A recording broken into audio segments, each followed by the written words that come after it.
My name is W. Bradford Chase, Jr. Last name is Chase, C-H-A-S-E. And first name is Walter, W-A-L-T-E-R. Yes.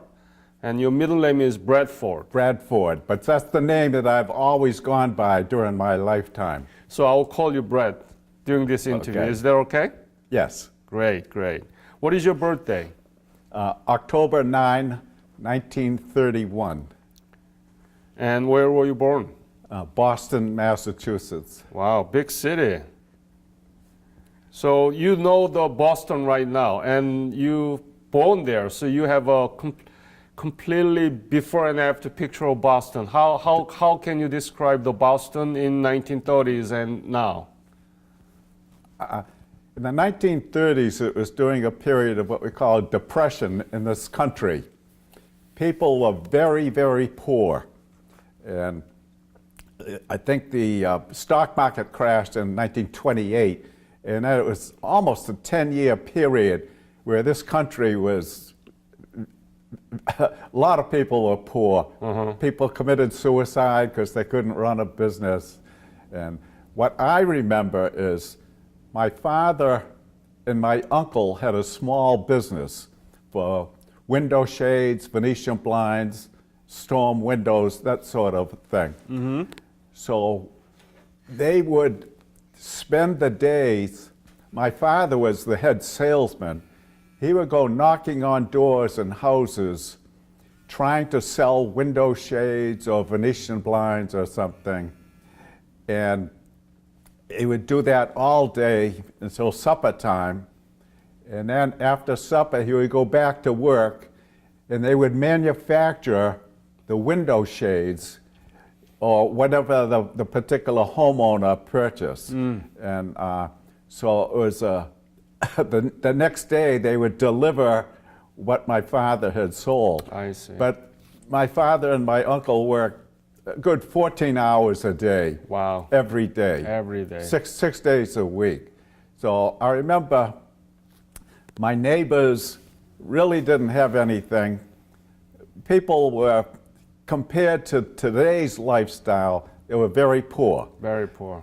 But they were sort of happy because everyone was in the same boat here in America, and everybody helped each other, and we lived in close neighborhoods, sort of like villages in Korea. The people knew everybody and worked together.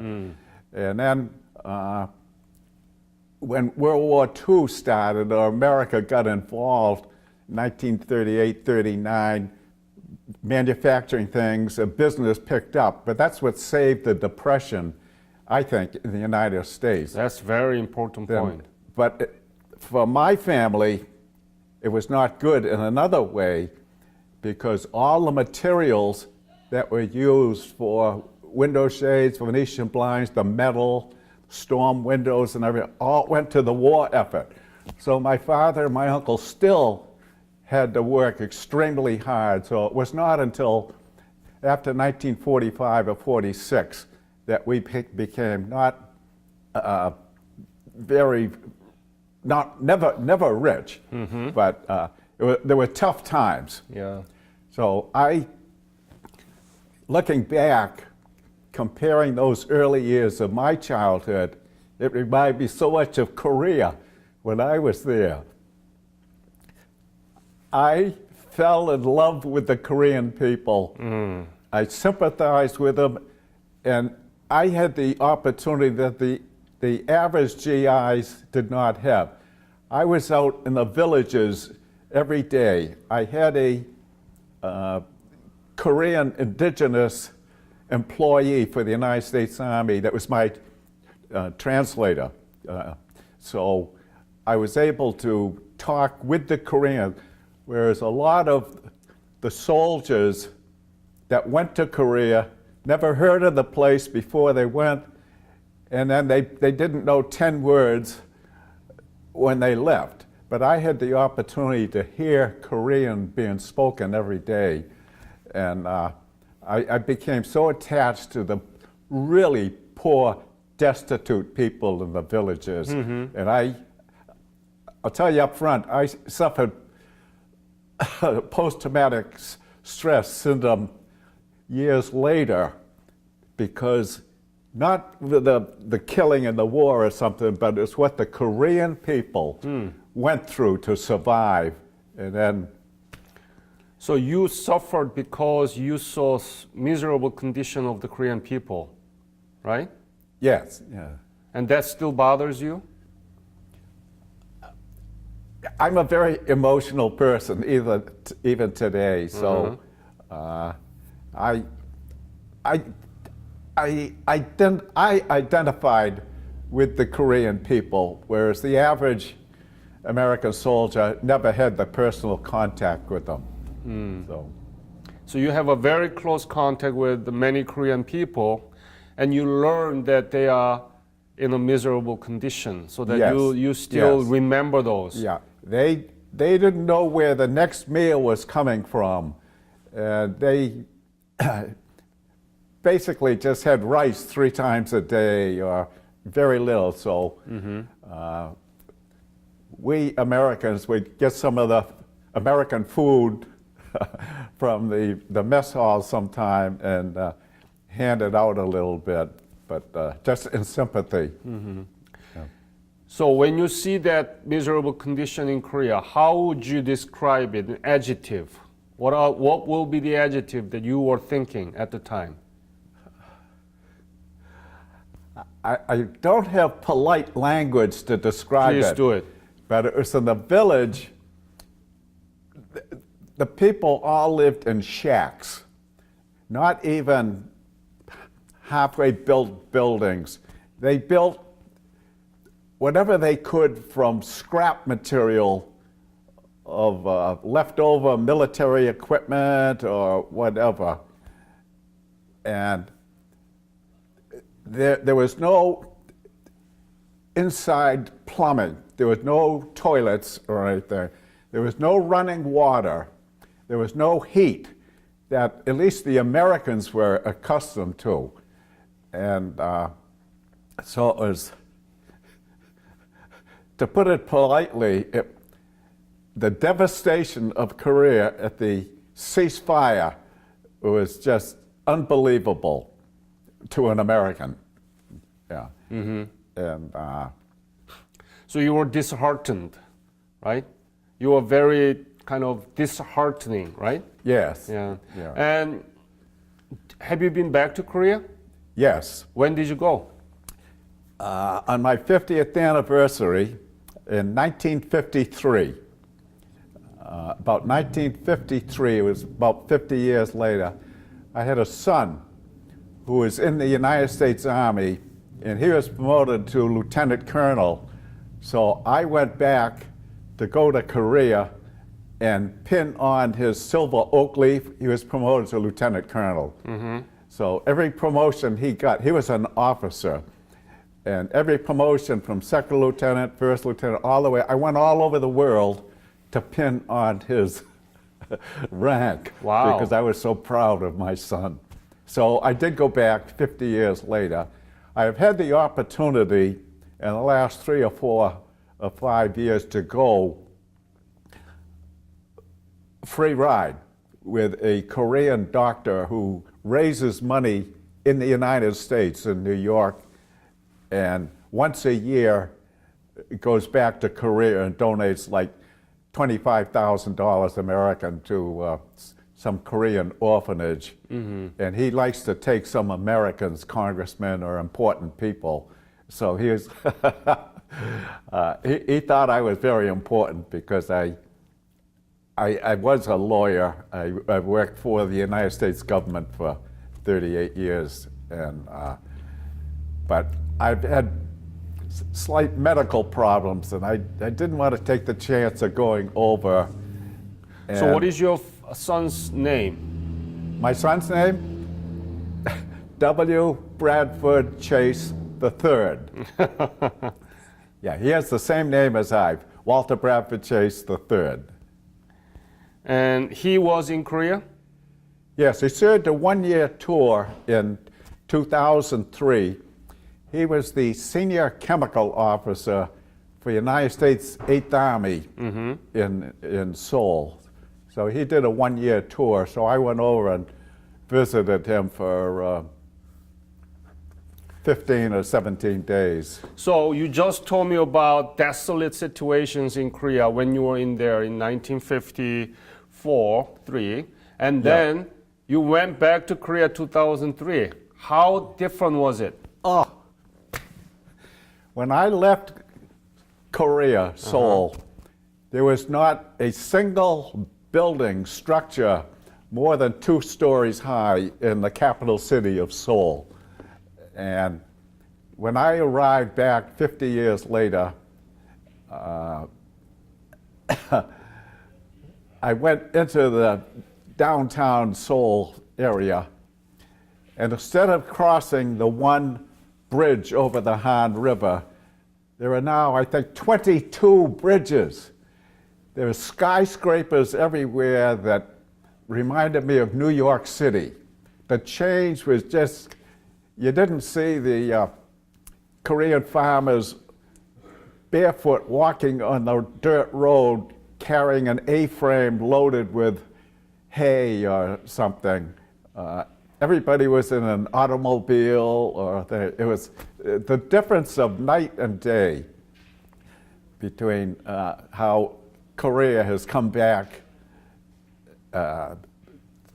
due to their own efforts of the Korean people. And it just,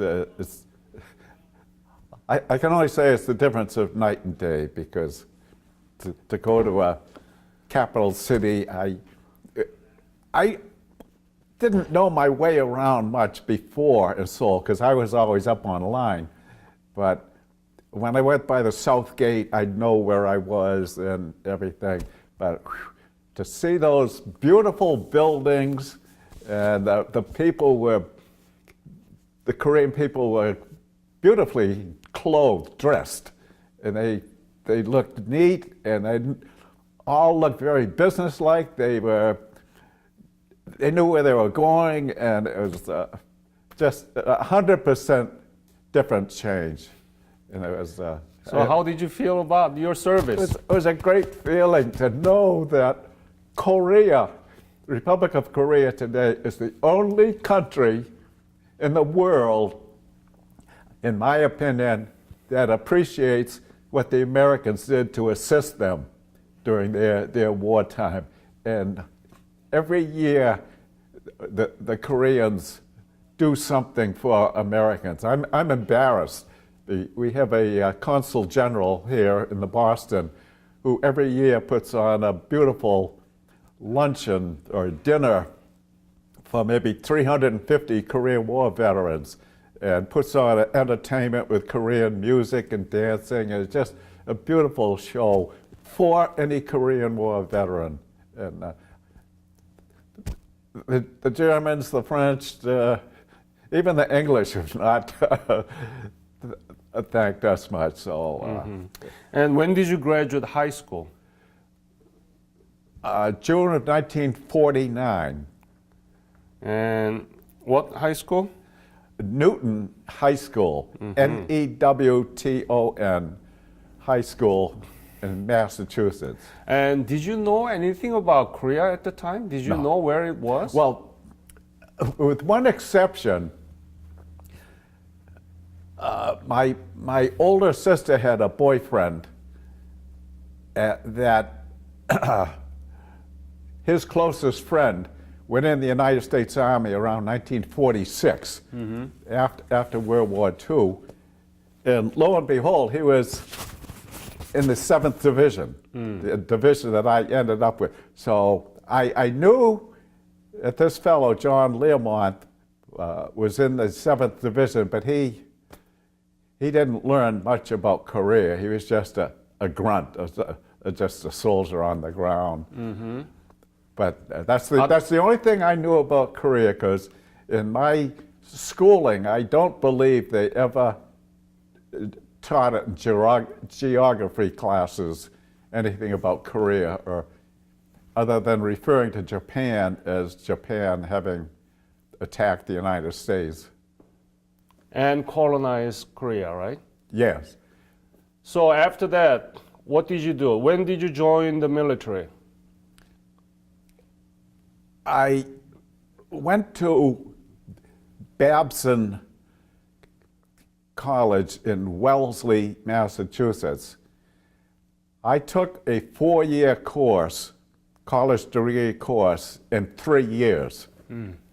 So I actually finished around 1952 or 53. What's the name of college? Babson, B-A-B-S-O-N, college in Wellesley, Massachusetts. And what did you study? I majored in accounting.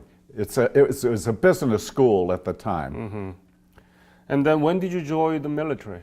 Right out of there. So- I spent 2 years in the United States Marine Corps before I switched over to the CIC. I joined the Marines to go to Korea. So when did you join the Marine?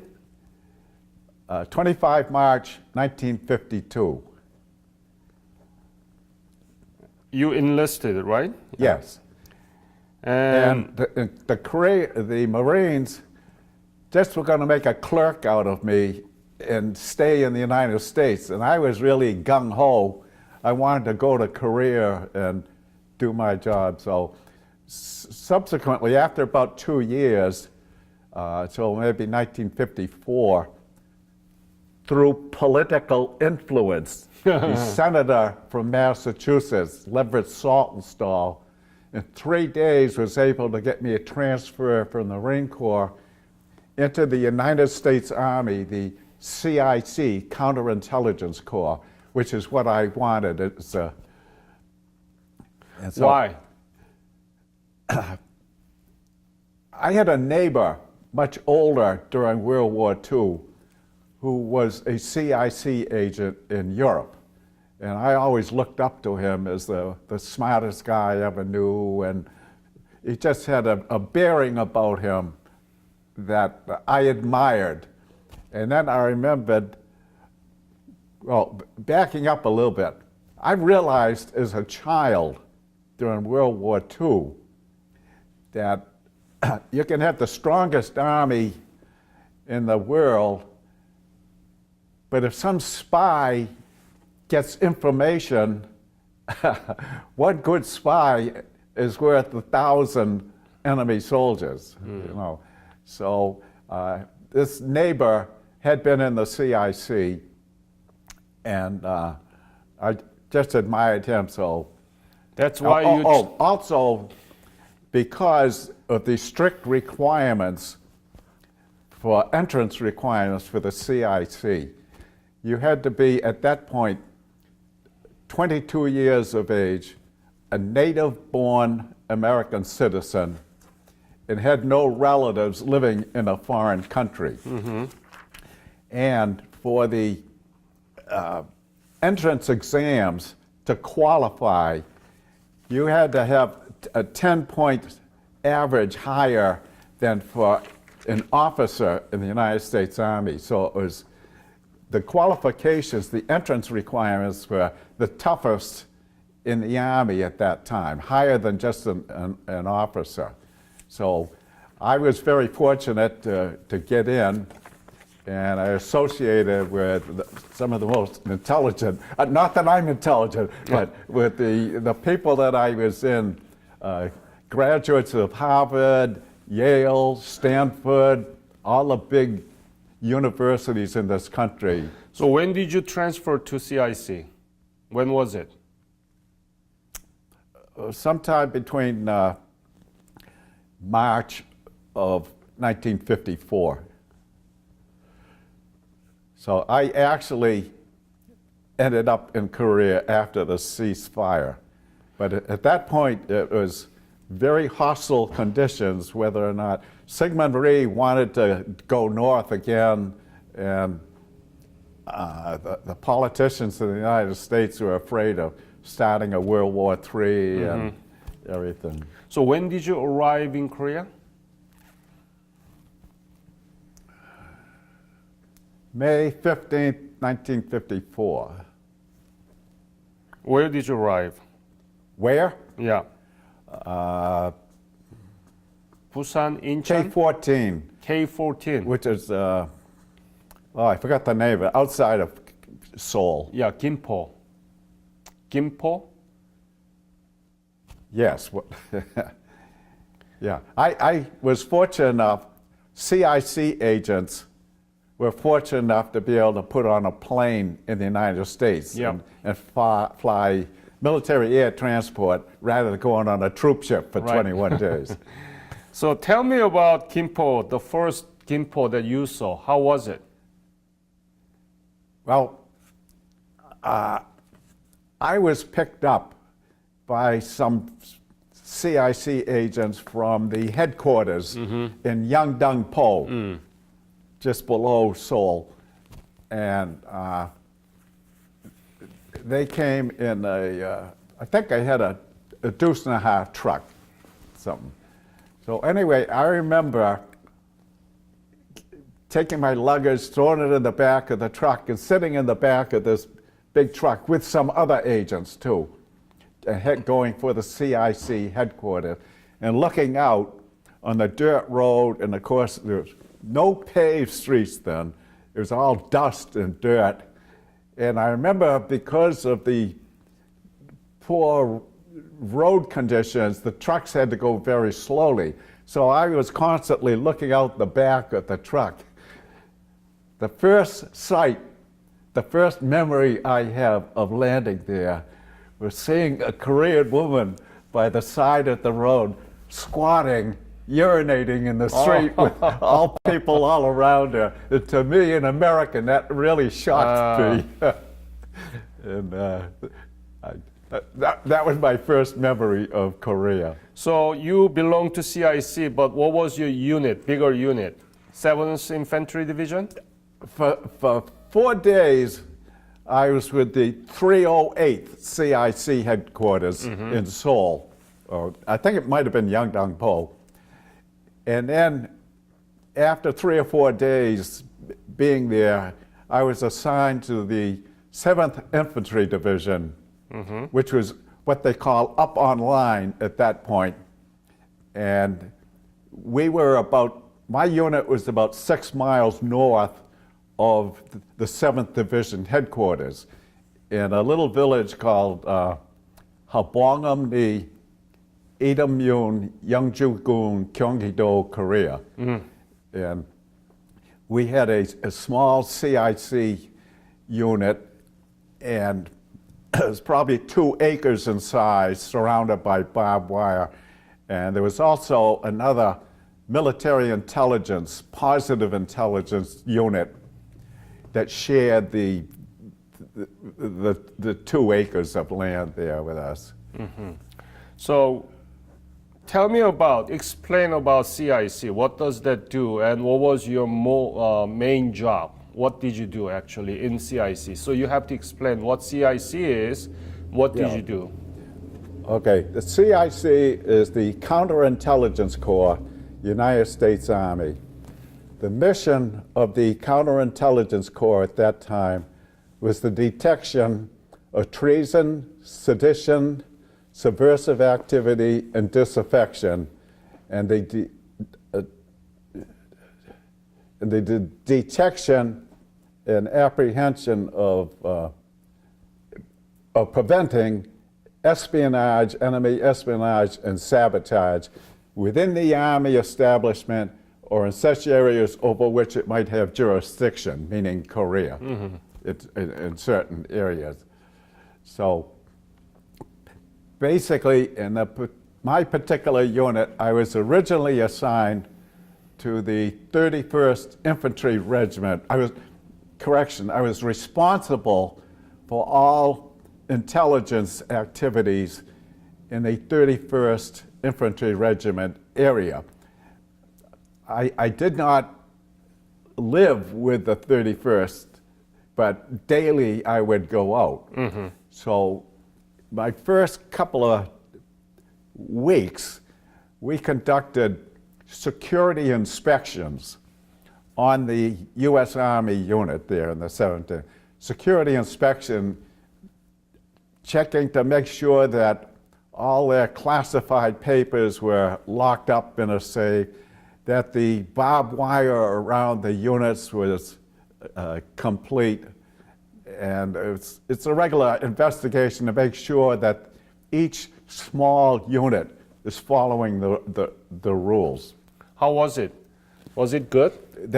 They were almost pretty good, except some of the units, obviously, because we moved around, were in short supply for barbed wire. They didn't have it in all of the things. So it bothered me to see the people unit trying so hard to do what's right, but they didn't have all the equipment that they were supposed to have. So I would have to write them up as a gig, give them a demerit. So they weren't 100% correct, but they were very good. So you must be very influential.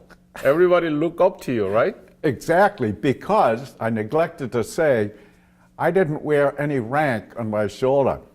I just wore a Medal US on the cap and then on here, as officers would wear it, but no rank.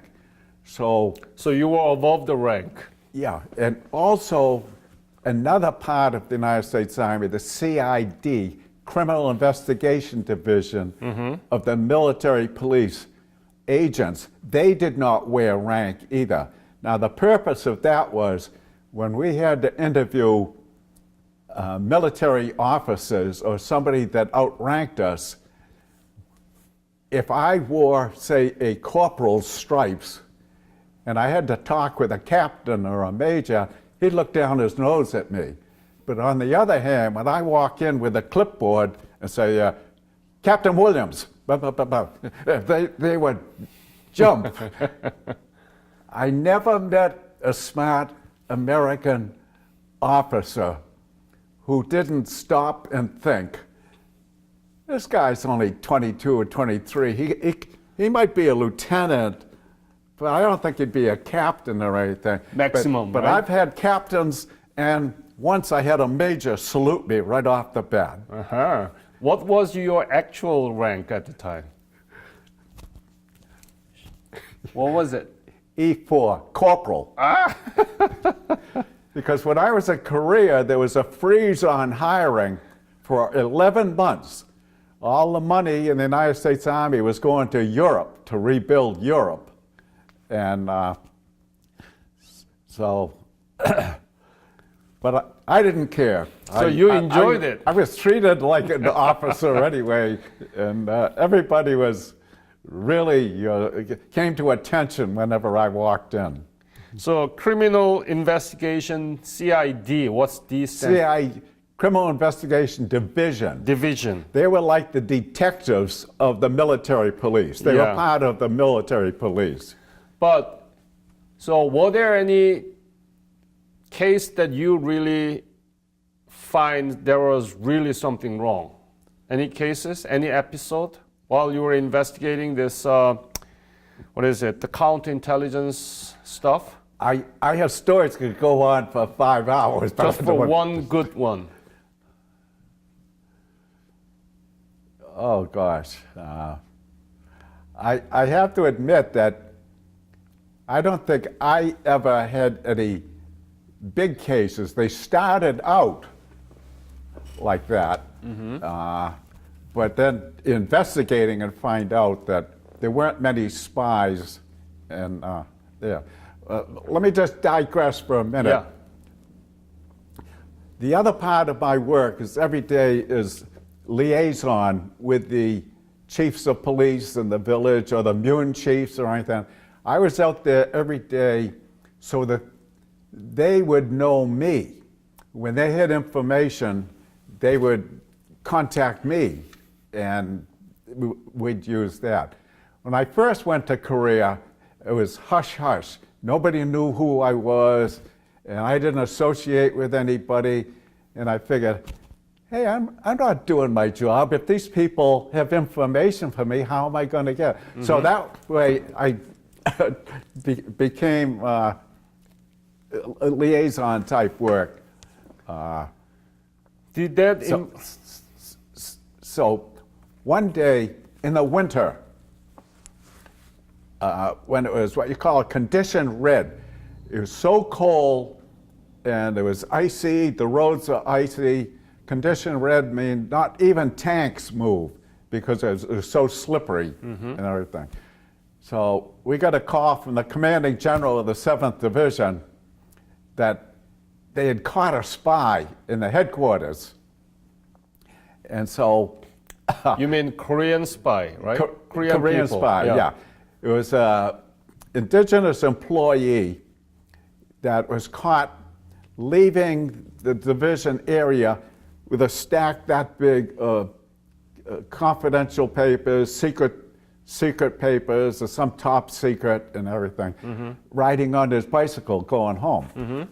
So the Korean couldn't speak English, and there was no interpreter at that point, so I had to go down with my interpreter and find out. They had this Korean employee. I don't know what he did, but he was cleaned up things or something. Anyway, my interpreter determined that this guy's not a bad guy. He doesn't even know what he's doing. So anyway, I looked at some of the papers, and they were confidential papers, but nothing really top secret, and they were all mixed up and everything. So the Korean spy told my interpreter, I take these papers home every day to wallpaper the inside of my hooch. So while they kept him as a prisoner, my interpreter and I went down to found his shack, and sure enough, the floor, the ceiling, everything, every day he would paste paper every which way, newspapers, anything to do it, to help insulate his house to make it warmer. And so that big spy case turned out to be nothing. And that's a funny story. But it's a miserable story because that demonstrates how poor the Koreans were at the time, right? Yeah. Yeah. And I have another fast story of, again, I got a call from my office from the general that down in, I think it was Kunsan, it was a place on the west coast halfway down, I think it was Kunsan. There was a United Nations inspection team. Neutral nations were there to check on. Anyway, there was an Army 7th Division unit, a small platoon that was guarding those people. And they had a code book, a message book for radio messages. Every day the code word changed and everything. So anyway, the book was missing. So this is a spy. The general had me fly in his personal plane, fly down to Kunsan, and CIC went anywhere they wanted to. There were off-limits areas for some GIs, but we could go anywhere. I was so used to just going anywhere. The plane landed at the Air Force Base.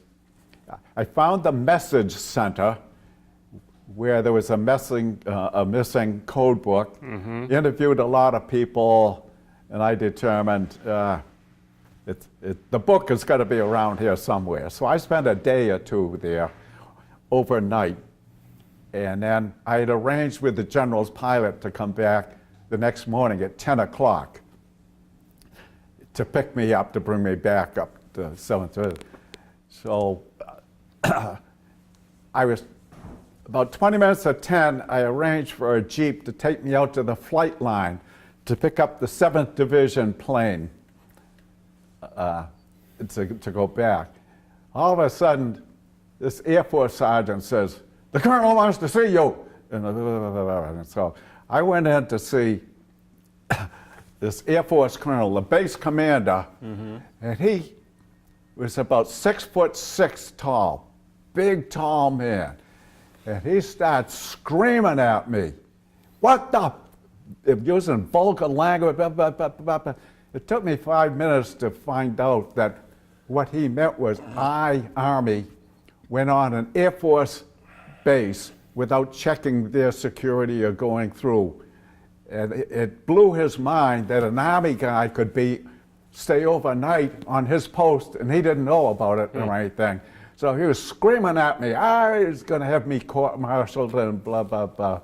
I suppose protocol, maybe I should have let the base commander know that I was there, but we didn't work that way. We just, so I'm standing at attention, and a guy is coming right up to me, talking to me right in my face.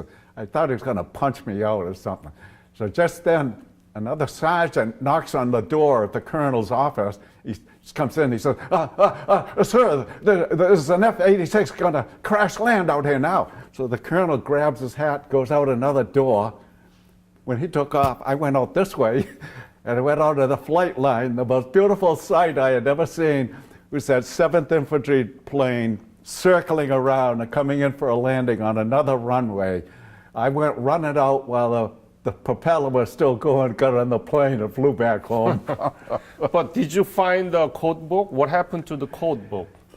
It showed up about a week later after I had left. What happened? Somebody, one of the clerks had misplaced it, and he was given like Article 15, a little punishment. Mm-hmm. But there was no theft of it or anything. You told me about you interacted with the Korean people there, right, in CIC? Yes. Yeah. Tell me about the Korean people side of it. Why did you feel so sad that about the Korean people there?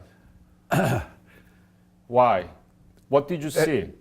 They had no real food or anything. They, as I say, they lived hand to mouth. How did you know? How did you know about that? How did I know? Yeah, how did you come to know about it? I could see it, and I talked with my Korean interpreter. We would go up and talk to the families, and they had no dental care, they had no medical care, and there was one little Korean girl, probably 7 or 8 years old, that I'd see sitting outside her shack every day, and she couldn't walk because the North Koreans, when they occupied the area, for some reason or other, like with the butt of a rifle, broke her legs.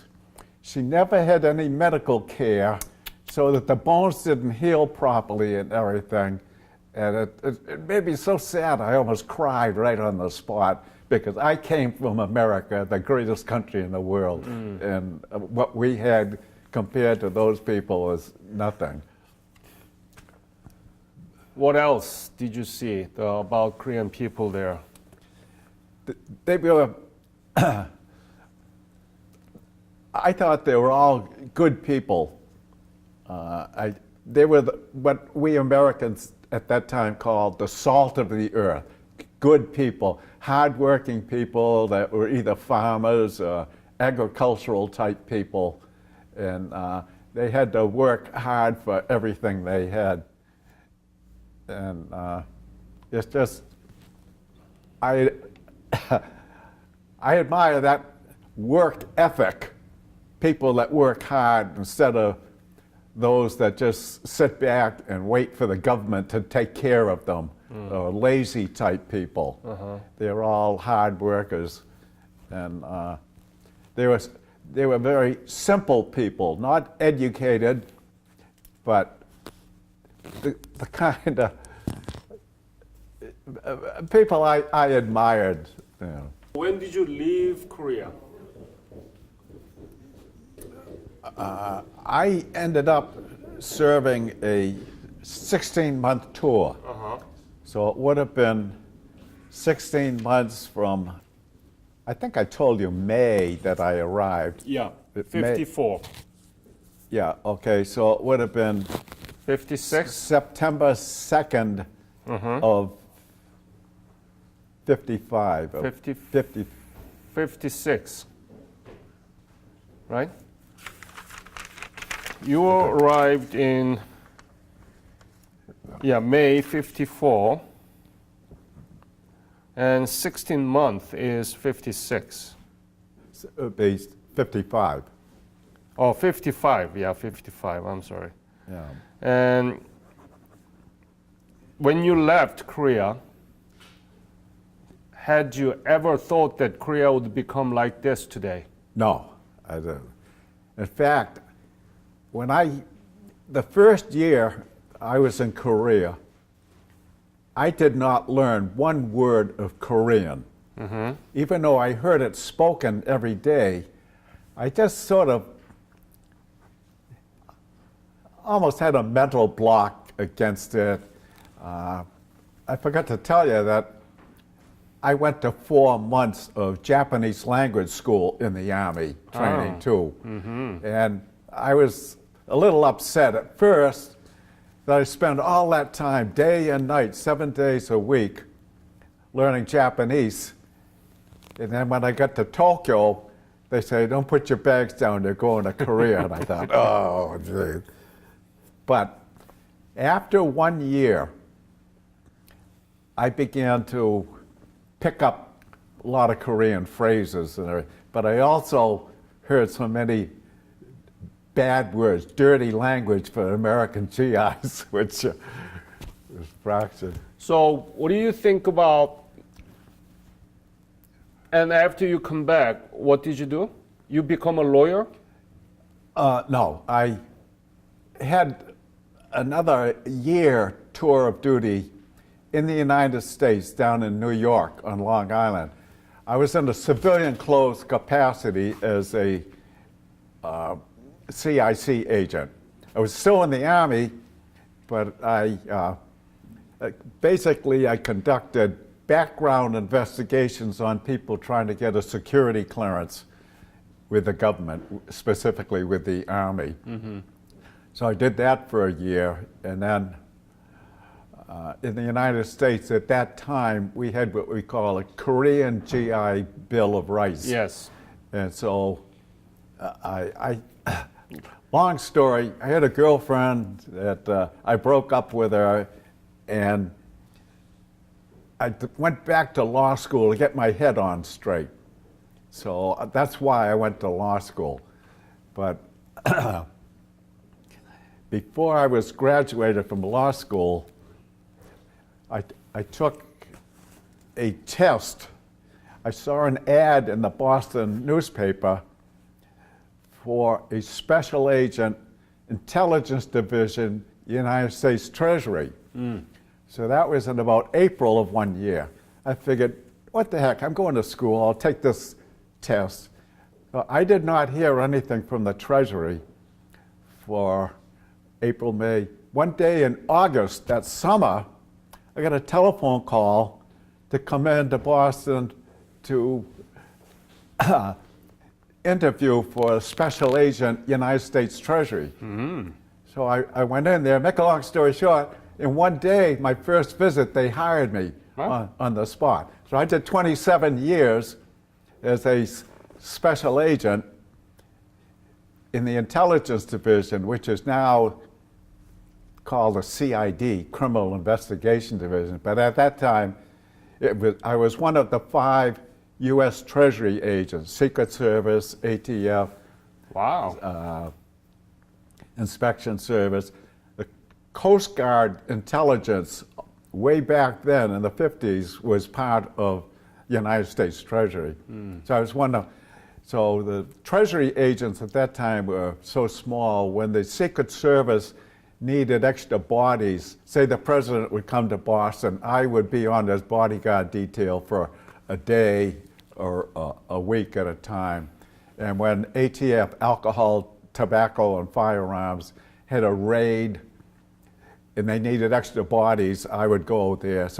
But basically my job was money type crimes, tax evasion, failure to file tax returns, money laundering, anything like that, anything to do with money. So we had retirement 20 years at age 50, and I had to go till I was 55 to get my 20 years in that intelligence, because I left for 4 years, went to the IRS for a different job, a legal job, and then, So you graduated law school? yes, Okay. I'm a member of the bar in Mass. What school? New England School of Law. New England School of Law. And you know about Korea in 1954, how miserable that was. And Yes. now you went back to Korea in 2003. Yes. You know all these differences, right? You Yes. described in passionate way. Yeah. But so this is one of the most successful cases, isn't it? The South Korea, right? Yes. Why we don't teach that war in our classroom? Our history textbook doesn't tell much about it, and it says still forgotten war. Why is that? Why? It's the political climate in academia and in the government and everything. The ultra left has taken over the United States, and I think the Vietnam veterans, for instance, are more vocal than the Korean War veterans. The Right. Korean War vets came home, went to work, got a job or something, and forgot about it. But World War II, obviously, was so big and involved so many people. There's a lot of talking about that. But yeah, you pick up any history textbook, you won't find 2 paragraphs on Korea. Exactly. That's why we are doing this. We are trying Yeah. to make the teaching material with it so that they can learn more about your case. Yeah. You described beautifully how Korea was in 1954, and now you have a after picture, 2003, right? Yes. So that young kids will learn from you how Korea transformed from the ashes to one of the 11th largest economy in the world.